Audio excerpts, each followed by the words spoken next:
We're in Daniel chapter 8. We've got several that have not been with us for a while. The ladies' class has finished their study, and so glad to have some of those back. Daniel chapter 8 gives us entry into one of the transition periods. We now are no longer in Aramaic. We're going to be in Hebrew. And I know that doesn't really come true in our English translation, but that's happening behind the scenes for us. So in that, what we also can see is that the emphasis of what Daniel is going to have is going to be about the Israelites and what their future is. And prophecy is going to involve them directly. So it's always kind of, so the other ones that we've looked at were, we've got great powers rising and falling and these kingdoms. All that, of course, is part of the world history, but this is going to be a little more specific to the Israelites. So we have this section that's marked out where Daniel now has a vision that's going to be similar to what was seen in chapter 7. And chapter 7 is kind of the broad summary of what was going on with the Gentiles, with the emphasis on the climactic events that are going to bring us to Jesus. So we're going to have these kingdoms that rise and fall and rise and fall and rise and fall, and then the entry of Jesus and this eternal kingdom that we are going to see with that. So if I get you to think about it a little bit, there's going to be 4 kingdoms that were discussed in Daniel chapter 7. And so we see that typically that's associated with the Babylonians, followed by the Medes and the Persians, followed by the Grecian Empire and the Roman Empire, with the climax being with Jesus. Okay, typically that's kind of what we look at. I mean, it lines up really, really, really well for it not to at least kind of be referencing that. And so, because it lined up so exactly well, many people said, this can't be a true thing. It's something that came later and was written by somebody who just claimed to be Daniel living back when. Right? Which is that, it's a question of faith. For them, it's impossible for it to be that accurate. But rather, it's for us an evidence of God's ability to know, indeed, what was happening. So we get to Daniel. We're in Daniel. Daniel chapter 8. Daniel chapter 8. And we have Daniel receive another vision.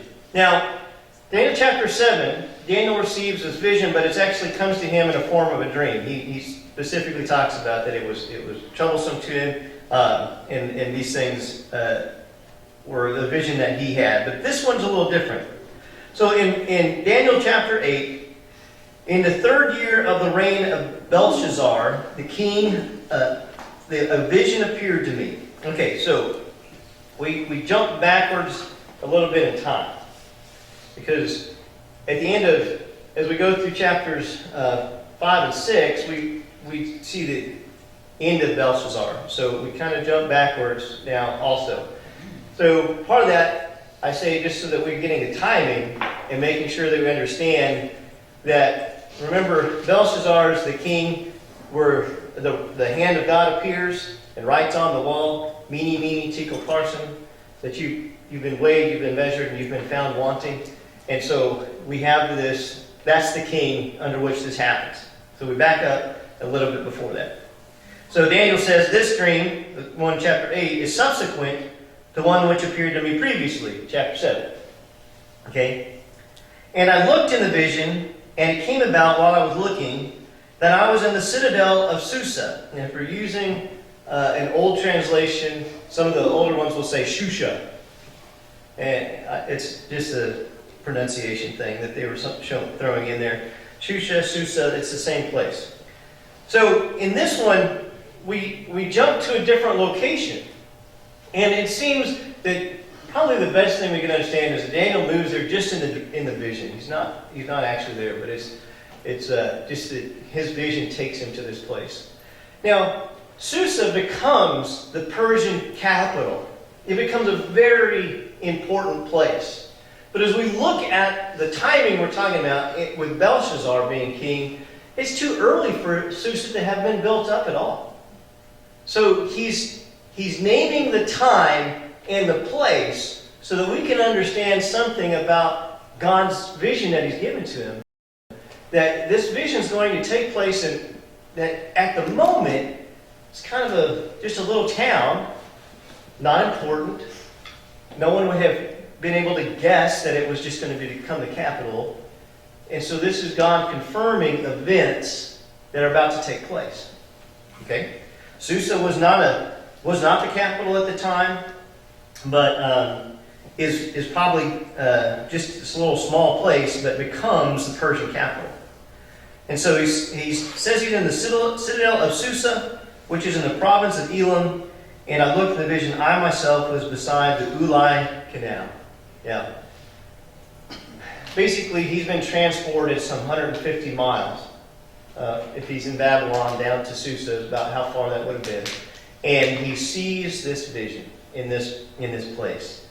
Now, the Ulai Canal, again, not really important to us, but becomes a significant piece in historical literature because it's this canal that Alexander the Great is going to sail up with his warships, and this is how he takes the great city of Susa that it becomes in the future. So God is basically putting all of these specific details in the storyline for confirmation later on of what great things are about to happen in this location. Okay, so it's just a confirmation point after confirmation point. That's really all chapter 8 verses 1 and 2 is doing. It's just giving you, if you want to verify God's prediction, here's some specifics. Right? Now, it's in our history, so we can't really do that. But for those that would be receiving it, these should have been points of confirmation. All right, so Daniel then, in verse 3, I lifted my gaze and looked, and behold, a ram, which had 2 horns, was standing in front of the canal. Now, the 2 horns were long, but one was longer than the other, with the longer one coming up last. I saw the ram butting westward, northward, and southward, and no other beast could stand before him, nor was there anyone to rescue from the power, but he did as he pleased and magnified himself. Okay, so we're going to get some more interpretation in a minute, but when we think about rams and goats and that kind of stuff, what's the picture you have in your head of this animal? What does it look like? Really big ram. Really big ram, right? With what kind of horns? Really big. Really big ones. I got it. Thank you. He's a master of the English vocabulary. What do you think of? What's the picture you have in your mind? Again, this is one of those things when we talked about the creatures early on, the 4 creatures, and if you Google images of those 4 creatures, there's all kinds of images out there, what they look like, right? Some artists trying to capture that. Same thing kind of here. More likely, the rams and the sheep and goats that they had that were wild, probably kind of what are an image here. An ibex is one of the goats that they have. And their horns, instead of tending to curl, that we often think of like a Rocky Mountain sheep or something like that, they tend to go up higher and longer that way. And so you have this image of this ram that comes up, and you've got the horns sprouting out, and one becomes significantly larger than the other. And the idea, it says that he butted westward and northward, southward, and no other beast could stand before him. So basically, it's this expanding horizons is what it's trying to say. It's that the ram shows up, and the horns are representative of power. They run into that very frequently in the Old Testament, that these are images of kingdoms growing in their power and majesty. And then the idea of the 4-point of the compass, north, south, east, and west, that this ram was expanding its territories wherever. So it's these kingdoms that are growing, right? And that's the significance of the images. Okay, so he goes on and says, while I was observing, behold, a male goat was coming from the west over the surface of the whole earth without touching the ground. And the goat had a conspicuous horn between his eyes. And he came to that ram who had the 2 horns, which I had been standing in front of the canal, and rushed at him in his mighty wrath. And I saw him come beside the ram, and he was enraged at him, and he struck the ram and shattered his 2 horns, and the ram had no strength to withstand him. So he hurled him to the ground and trampled on him, and there was none to rescue the ram from his power. Then the male goat magnified himself exceedingly, but as soon as he was mighty, the large horn was broken, and in its place there came 4 conspicuous horns towards the 4 winds of heaven. And then out of them came a 4th, a rather small horn, which grew exceedingly great toward the south, toward the east, toward the beautiful land. And it grew up to the host of heaven and caused some of the host to come of the stars to fall to earth, and it trampled them down. It magnified itself to the equal with its commander and of the host, and removed the regular sacrifice from him, and the place of his sanctuary was thrown down. And on account of the transgression, the host will be given over to the horn, along with the regular sacrifice, and it will fling truth to the ground and perform its will and prosper. And then I heard a holy one speak, and another holy one said, that particular one who was speaking, "How long will the vision about the regular sacrifice apply? With the transgression causes horror, so as to allow both the holy place and the host to be trampled." And he said to me, for 2,300 evenings and mornings, then the holy place will be properly restored. All right. Well, all right. So what in the world does all that mean? It's a good question. Daniel, the interpreter of dreams, is struggling with this very question himself. Right. So before we go back and try to unwrap some of what was going on in those previous verses, let's get an interpretation from a better person than me. All right? So when it came about, I, Daniel, had seen the vision and sought to understand it. And behold, there before me was one who looked like a man. And I heard the voice of the man between the banks of the Ulai, and he called and said, "Gabriel, give this man an understanding of the vision." All right, so y'all probably heard that name Gabriel before, so hang on to that. So he came near to me where I was standing. When he came, I was frightened and fell upon my face. But he said to me, "Son of man, understand that the vision pertains to the time of the end." Now, while he was talking with me, I sank into a deep sleep with my face to the ground. But he touched me and made me stand upright. And he said, "Behold, I am going to let you know what will occur at the final period of the indignation, for it pertains to the appointed time of the end." Okay. The ram, which you saw with the 2 horns, represents the kings of the Medes and the Persians. So that's the one we started out with. And the shaggy goat represents the kingdom of Greece. And the large horn that is between his eyes is the first king. That would be Alexander the Great. Okay, so Gabriel names the first things that he sees. The first ram that you saw, and with the 2 horns, that's the kingdom of the Medes and the Persians. Right? So remember, Belshazzar is currently still in power. At the end of his life, he's going to be conquered by the Medes and the Persians. So that's the first goat and ram that he sees. Then we have the shaggy goat that comes from Greece, and he's got the large horn, and he's going to strike down the goat that represents the Medes and the Persians.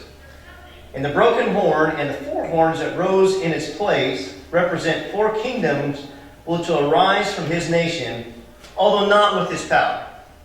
So on that part, kind of universally accepted. Upon the death of Alexander the Great, and he died rather suddenly, and so that kind of is represented by the shattering of the horn. Alexander the Great was actually in his 30s when he died, and so he was actually a fairly young man, and dies, and in his place, because there hasn't really been a transition of power. since he dies suddenly, 4 of his commanders divide up what was the known kingdom at the time, and they take over that. So that basically is the picture that's being drawn here. And that's exactly what happened. It was that the lands basically that Alexander the Great had get divided into 4 parts, and there's 4 commanders over them. Of course, none of them or ever is going to be as great as Alexander was when he had control of all of it. Okay, and in verse 23, note in your Bible, if yours does this, and it does in mine, we're going to make a shift. And so it's one of those, if you look at how it's formatted, it's trying to give you a clue about something of the language. So a lot of times in your Bible, they block the columns so that it's equal on both sides. And then when you get to verse 23 and down to the end of 26, in my Bible, they've changed this formatting to try to represent something to you. And so what we went from is basically a standard recollection to now Gabriel speaking in some kind of poetic verse, right? So anytime that happens in a narrative like this, it's trying to draw your attention to something specific. And so what Gabriel does is he shifts from just explanation into poems, basically. He's trying to draw attention to what he's about to say. So this becomes a significant part, and maybe a change in the emphasis. So he's real clear. The first part, Medes and the Persians. You got Greece and the 4 kingdoms that come out of that. And then in 23, in the latter period of their rule, when the transgressors have run their courses, a king will arise, insolent and skilled in intrigue, and his power will be mighty, but not by his own power. And he will destroy to an extraordinary degree and prosper and perform his will. He will destroy mighty men and the holy people. And through his shrewdness, he will cause deceit to succeed by his influence. And he will magnify himself in his heart. And he will destroy many while they are at ease. And will even oppose the prince out of princes. But he will be broken without human agency. And the vision of the evenings and the mornings, which has been told, is true. But keep the vision secret, for it pertains to many days in the future. Then I, Daniel, was exhausted and sick for days. And then I got up again and carried on with the king's business, and was astonished at the vision, and there was none to explain it. So, as we finish that, and we kind of walk away, let's go back and we'll talk a little bit more about some of these things. But Daniel walks away from this vision not fully understanding. So you're not going to either. Just kind of giving you a heads up as the story finishes up. Okay, so let me back you up to verse 8.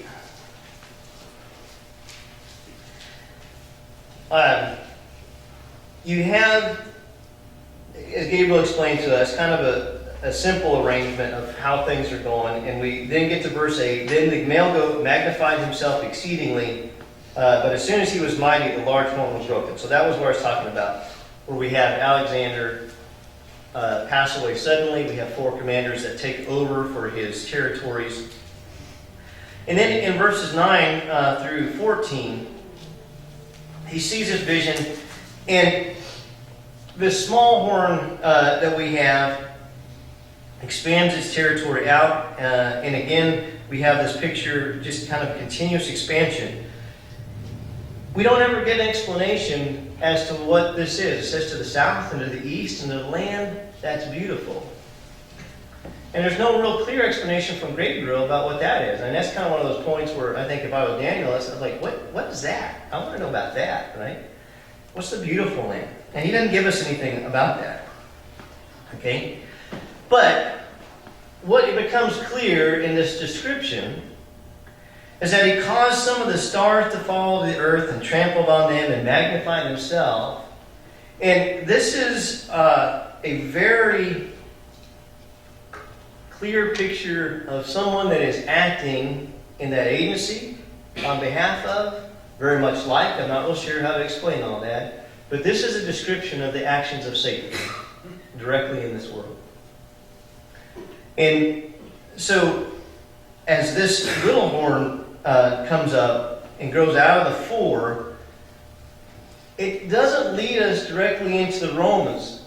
It's a little different than that.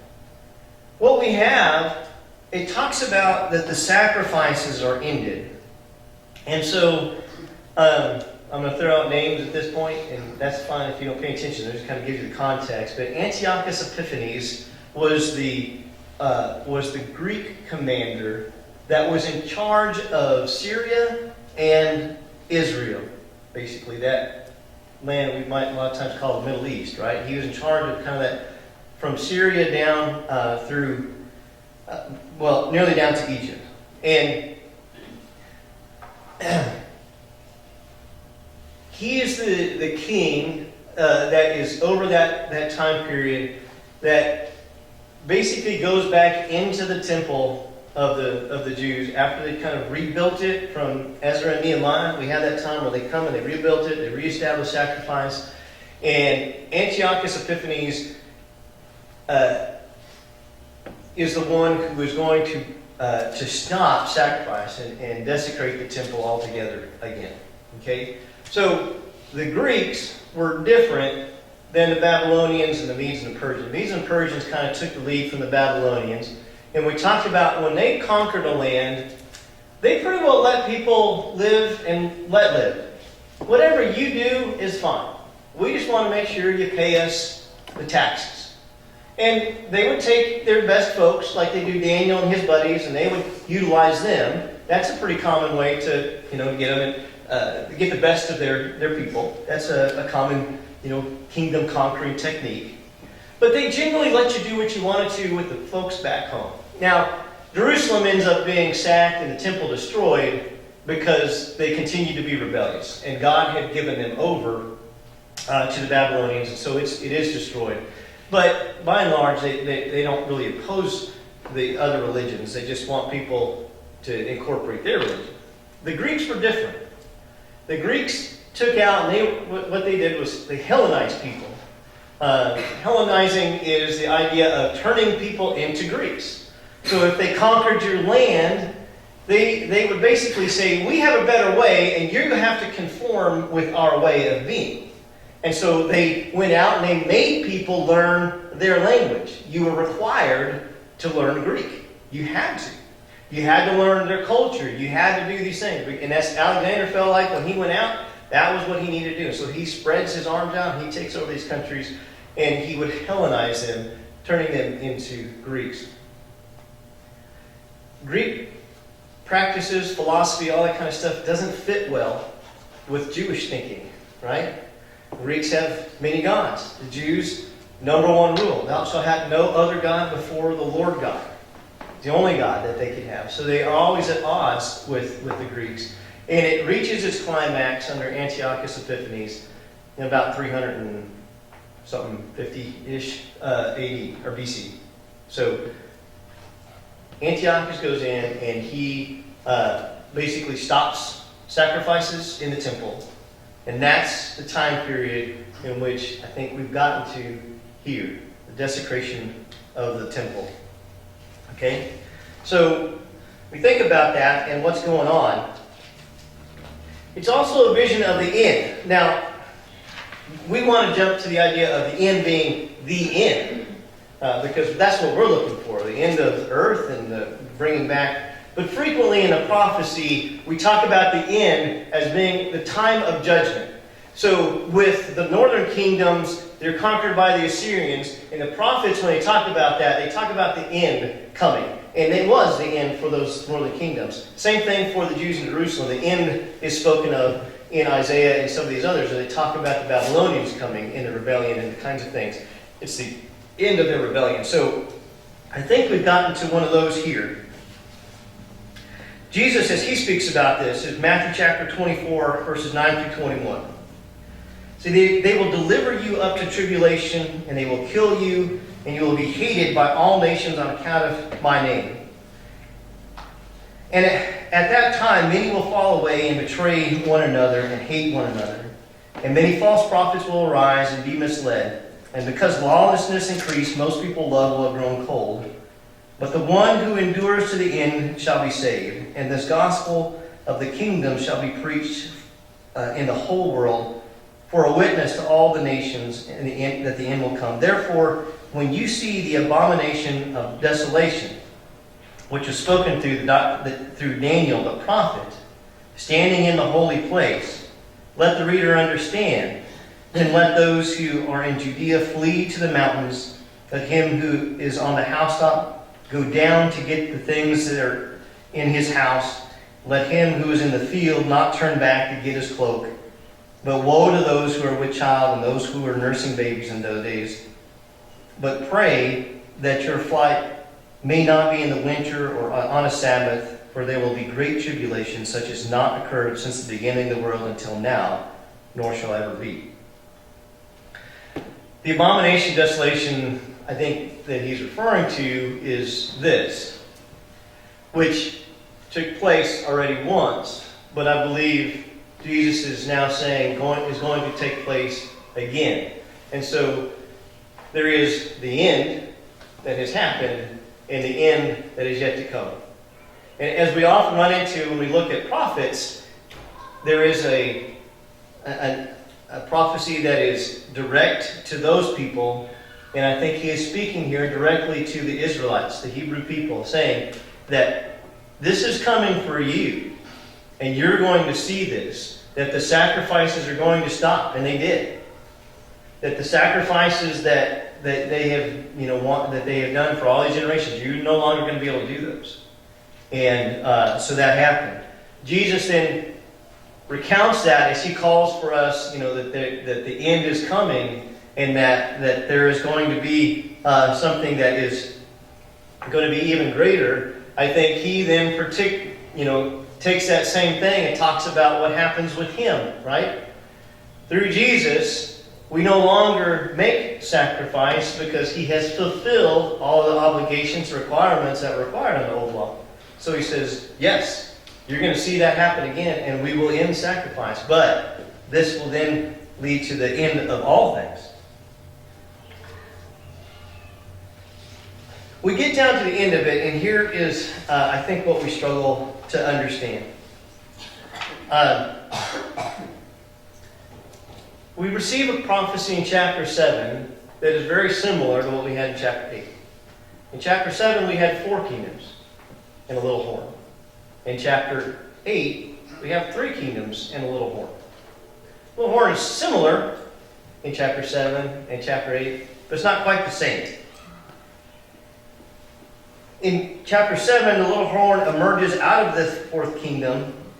In chapter 8, it emerges out of 4 kingdoms that have come from a third. Or, excuse me, out of the 4 that developed to be the third that we have had. The period of oppression in chapter 7 is 3.5 years. In chapter 8 is 2,300 days. If you do the math, those still don't add up. I understand that we're talking years and days, but we're not looking at the same numbers yet. By the way, the 2,300, I skipped over that altogether as to what that means. 2,300 days. I don't know. I mean, it truly would be guessing at it. So I say that though, it is a number that has intrigued many, many people. When they find numbers like that, they do want to try to figure out what that means. So, in the Seventh-day Adventist tradition, when they got started, their founder had decided that he had figured out when the end of the world was going to be, and this was the number that he used to base that upon. So, back in 1884, we were supposed to have the end of the world. We've missed that by a little more than a century. And so, it's one of those things where we start trying to figure out those kinds of things, you're going to lead yourself down paths that don't have resolution. There's nothing certain about it. We get that vision, it's 2,300 days. Again, like I said, I don't know what it means. And so we have pieces and parts of this that we have troubles working out. Gabriel shows up in this picture. This is the first named angel that we have in the Old Testament. We don't have one before this. And so why does Gabriel show up to explain it to Daniel? And then when he gets done with it, he still doesn't understand it.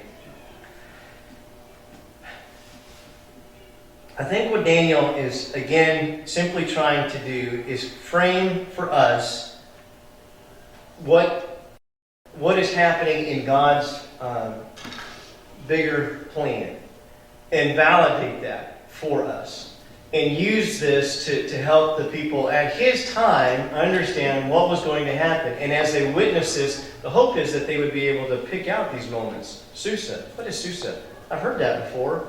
Daniel prophesied about that. And they start making that connection. The Ulai Canal and all these things where we see the Medes and the Persians get conquered by Greece, and Greece suddenly get divided up into 4 kingdoms at the death of Alexander the Great. And all of these become evidences for them about what is happening. And then this idea for them would have been impossible. Sacrifice is going to stop. For a Jew, that would have been an impossible idea. There is no way we are ever going to stop making sacrifices because that is so very important. But guess what? For nearly 300 years, it stopped. And so these become evidences for those things that are happening in their lives. For us then, prophecy becomes a deal that it is happening for those people, and I think that was very true. We look at Jeremiah, we look at Isaiah, and the prophecies that were about to happen, and they all came true. These came true for them in their lives. But yet they also are predictive of things that are going to happen. And so we look to Isaiah, who points out to us the coming Messiah. Well, that didn't happen in their lives. The conquering of Jerusalem did. But the fullness of the Messiah didn't happen until Jesus comes into our world. And so these are also things that point us to our future. And so with chapter 8 in particular, I think you have this picture of God confirming events to show that He knows what is happening in our world, that He's still in control of all this, that there is going to be this time that's going to be horrid. For the Jew, the idea that there won't be any sacrifices just is so hard for them to fathom. So for us, I don't know what the tribulation is going to be like, but God talks about it, and it's going to be out there. So it's predictive also of our future and what's going to happen. But in the end, God still has had control of all of these events. And so while this happens, and it's disturbing, and Daniel says he was exhausted. He was exhausted from it. After all of this, he was exhausted, but is confirming to him that God is going to do great things. Okay, so where does that leave us? Well, just simply that. That's your message. Believe that God's in control. That's all I got for you out of this. Understanding it greater than that, you're welcome to spend some time looking at it. Gabriel gives us the basic definitions of all the people and the players in it. He gives us this little bit of poetry about the one that's going to be like Satan, which we don't like, but going to be there. So if you got any questions, ask Jim. Ask me. Okay. Nope. All right, well, let's close with prayer and we'll be dismissed. Father God, I do thank you for letting us know that you're in control of the world. When all the crazy things are happening, when we see things, we wonder, why is this taking place? What does it mean for us? Father, I pray that we will be those who are able to give our lives into your hands and that you would watch over us and protect us in all that we do. Father, may we always live for you and long for that day when we would be joined together in your kingdom that's lasting and eternal, when we don't have to worry about tribulation and pain. And we ask these things in Jesus' holy name. Amen.